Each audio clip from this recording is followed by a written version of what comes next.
Bismillahirrahmanirrahim. Assalamualaikum warahmatullahi wabarakatuh.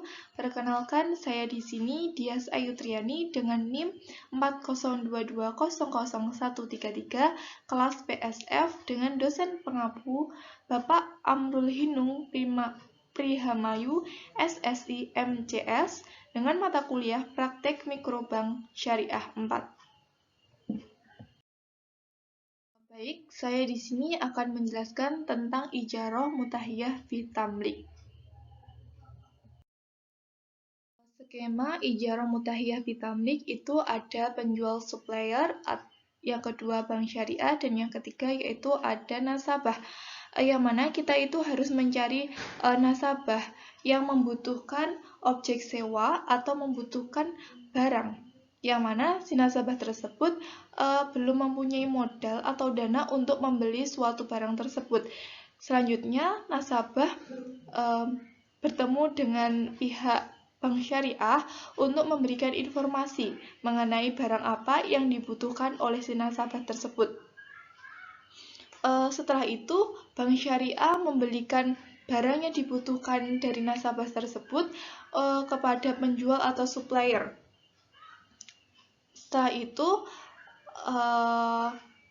barang yang dibeli bank syariah tersebut adalah milik bank syariah. Setelah bank syariah membeli barang tersebut, kemudian diserahkan kepada nasabah dengan akad sewa. Setelah itu,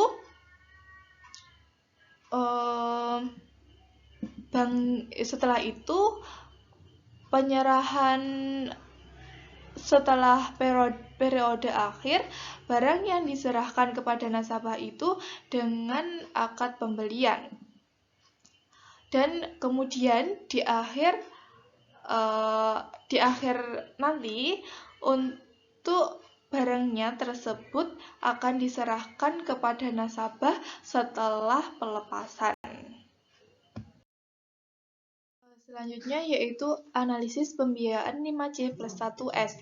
Yang pertama yaitu karakter.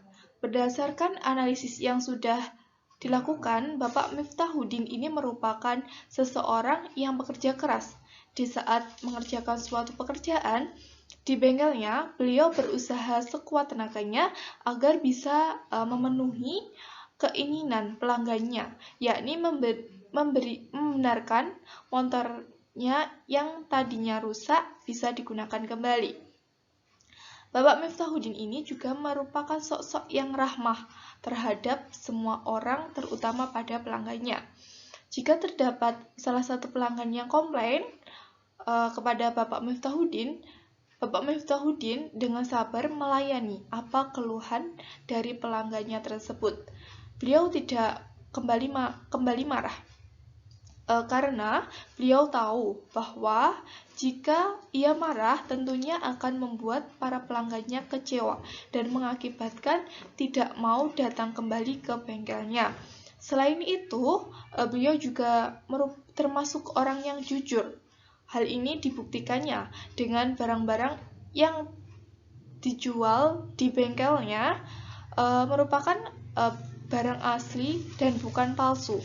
Dan juga pada saat perhitungan uang dan ternyata menemui keganjalan, yakni uang yang dibayar pelanggannya berlebihan. Maka Pak Miftahuddin itu langsung memberitahunya bahwa uang dari pelanggan tersebut kelebihan dan tidak malah mengantongi di sakunya.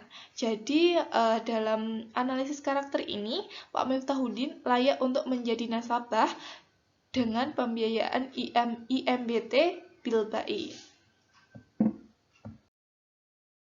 Untuk yang kedua yaitu capacity. Dari hasil wawancara bersama pemilik usaha bengkel sepeda motor di Desa Geger Madiun, yaitu Bapak Miftahuddin, peran dari analisis capacity digunakan untuk menilai kemampuan usaha dari pemilik usaha bengkel sepeda motor itu. Kemampuan usahanya dapat dilihat dari cara dia dalam mengelola usahanya. Pemilik usaha bengkel sepeda motor dalam mengelola usahanya sudah baik, Hasil dari otak-atik sepeda motornya pun juga sudah baik, sehingga banyak yang suka terhadap hasilnya. Yang ketiga yaitu kapital. Kapital atau yang bisa disebut dengan kepemimpinan bisa didefinisikan sebagai seni memotivasi sekelompok orang dalam bertindak untuk mencapai suatu tujuan bersama. Dalam peraturan bisnis, kepemimpinan berarti mengarahkan pekerja dan kolega dan dengan strategi untuk memenuhi kebutuhan perusahaan. Untuk melihat bagaimana kapital dari nasabah yang akan saya rekrut, saya menganalisis bahwa Bapak Miftahuddin ini merupakan pemimpin yang handal. Hal ini bisa diketahui dengan caranya membimbing dan mengarahkan anak buahnya bagaimana cara membengkel yang benar itu bagaimana. Setelah beliau sangat telaten dan sabar dalam membimbing dan menuntut anak buahnya. Tidak sesekali dia kesal karena anak buahnya tidak paham apa yang ia ajarkan. Tetapi dia sangat ulet dan telaten membimbing agar anak buahnya bisa melakukan pekerjaan dengan baik dan membuktikan bahwa Bapak Miftahuddin layak untuk menjadi seseorang nasabah kelompok kami dengan pembiayaan IMBT Bilbai karena unsur kapital dalam diri Pak Miftahuddin ini menurut kelompok kami yaitu layak. Yang keempat yaitu kolateral. Setelah melakukan wawancara bersama pemilik usaha bengkel sepeda motor di Desa Geger Madiun bahwa peranan analisis kolateral digunakan untuk melihat jaminan yang dimiliki oleh bengkel sepeda motor di Desa Geger Madiun dalam melakukan pengajuan pembiayaan untuk modal usahanya. Dari hasil wawancara tersebut didapat bahwa jaminan yang diajukan oleh pemilik usaha bengkel sepeda motor ini dapat memenuhi dari jumlah dana yang diajukannya. Yang kelima yaitu condition. Condition adalah beberapa hal yang menjadi penilaian seseorang nasabah itu mempunyai kondisi yang baik di usahanya. Adalah dengan menilai apakah usaha nasabah tersebut bersifat musiman atau tidak. Dalam artian, tingginya pendapatan usaha nasabah itu hanya di musim tertentu. Untuk melihat condition dari nasabah saya menganalisis kondisi dari Bapak Miftahuddin. Bengkel Bapak Miftahuddin ini menerima pelanggan setiap harinya. Walaupun jumlahnya tidak menentu, tetapi bisa dikatakan bengkel Bapak Miftahuddin ini selalu menerima pemasukan. Dalam mengeluarkan anggaran pun, Bapak Miftahuddin tidak sembrono atau sembarangan. Beliau selalu memperhitungkan hal tersebut agar tidak berlebihan dalam mengeluarkan dana. Selanjutnya, yang terakhir yaitu yang keenam, syariah. Kegiatan usaha yang dilakukan oleh nasabah, yaitu Bapak Miftahuddin, merupakan kegiatan yang halal, yaitu bengkel sepeda motor. Selanjutnya yaitu alasan nasabah saya di ACC, karena nasabah saya sudah sangat memenuhi kriteria dan menggunakan metode pembiayaan ijarah mutahiyah bitamlik dan sudah memenuhi analisis 5C plus 1S, mulai dari karakter. Untuk karakter dari nasabah saya yaitu pekerja keras dan jujur. Untuk kapasitinya, nasabah saya mengelola usahanya tersebut dengan baik. Selanjutnya yaitu kapital.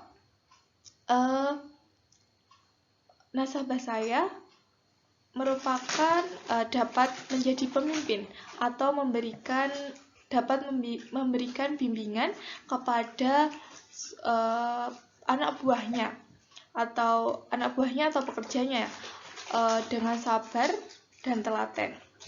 Untuk kolateralnya, setelah saya mewawancarai nasabah saya dapat mengetahui apakah bahwa si nasabah saya tersebut memiliki jaminan yang layak untuk diajukan dan memenuhi syarat-syarat tertentu. Yang selanjutnya yaitu condition, yang mana kondisi nasabah saya memiliki usaha yang baik dan berjalan dengan baik, yang mana setiap harinya Bapak Miftahuddin tersebut, nasabah saya, mendapatkan pemasukan tiap harinya. Selanjutnya yaitu syariah, yang mana nasabah saya tersebut memiliki usaha yang halal, yaitu usahanya bengkel motor. Jadi dapat disimpulkan nasabah saya sangat pantas untuk dibiayai. Sekian dari saya, bila ada kurang lebihnya mohon maaf. Billahi taufik wal hidayah. Wassalamualaikum warahmatullahi wabarakatuh.